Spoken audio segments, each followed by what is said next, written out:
the Baltic Sea. So, it's a sea in the middle of 11, I think it's 11 countries. There's Sweden, there's Norway, there's Estonia, and all of the other countries. And in the middle of them is the sea. And the sea doesn't belong to anybody. It's not the land of a single country. And all of these countries, these people, these cities, these families, they all live in a certain way. And out of their living, the water comes into the middle and it meets.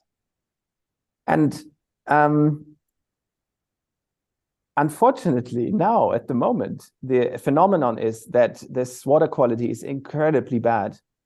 So the sea is dying, and a large part has already died. I think at the moment there is a bottom death of the sea of the size of Belgium. This is huge, and if you look at it aesthetically, you will just see it, that there is no life. There's some kind of slime on the bottom. So the image is, again, somehow the world outside reflects us, the way we live with each other. Exactly.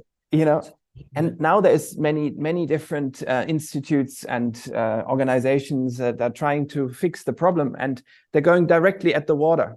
How can we filter the water? Do we also engineer it in some way? Do we plant certain algae that then extract something or somehow make it better? But on the one hand, to fix this needs a lot of energy, and it creates different problems again.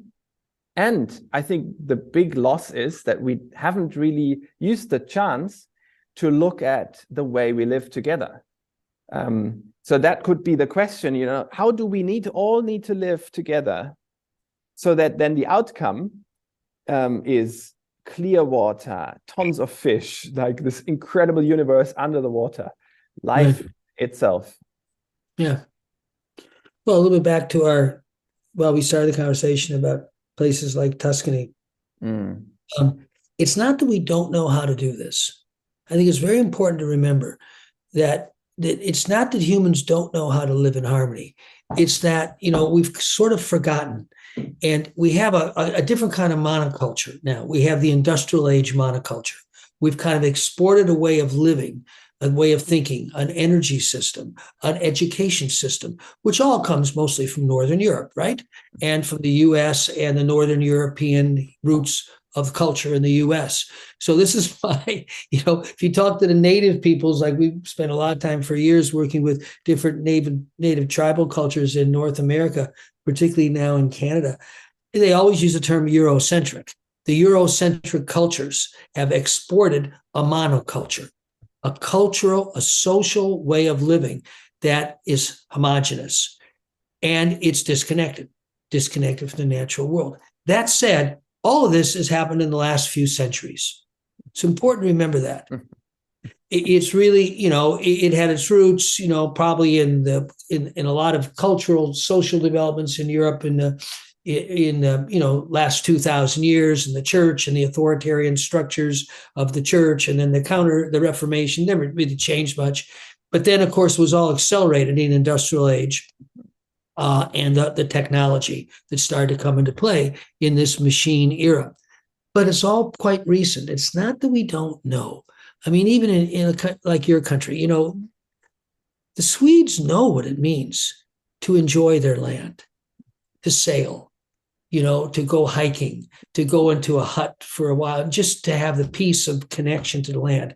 I mean, it's a society, the Nordic societies in general, they have a strong root of kind of connection to the land. It means a lot to them. You think of the identity, people's identity structures, very connected to the particulars of the land.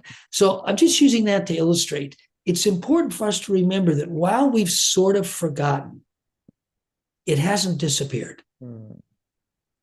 And beauty is beauty. This biology has been working to develop its aesthetic sense for at least a few 100,000 years. It depends how you date the species, right? So it doesn't go away in a few hundred years. after a few 100,000 years. So it's still there. The key is to go back and kind of connect with it. And that's one of the reasons, again, I think children are really important. I've thought for a long time, the youth climate movement, obviously Fridays for the Future is a great example in Sweden and Denmark and the Nordic countries. It is really an extraordinarily important political movement, because for the first time in our lives, the young people are starting to say, wait a second, we're as important as you are. And we see things that you don't see. We have a priority that you've forgotten, which is our lives, the next 50 to 75 years. Oh, by the way, the next 150 or 200. So they're the natural leaders of work on issues like climate change, because it won't be solved in a technical sense at all. And it won't be addressed and redressed except for a century.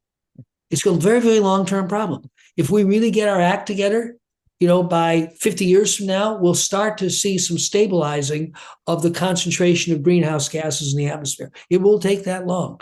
And then the next 50 years is going to be a gradual process of learning how to bring that concentration down. So it's a very long-term problem, which means it has to be led by multiple generations, which means the young people are really important. So I'm just using this to illustrate. If we look around the world, this innate human understanding of what it means to live in harmony and to prioritize our values in harmony with larger living systems hasn't disappeared. It's just been pushed down.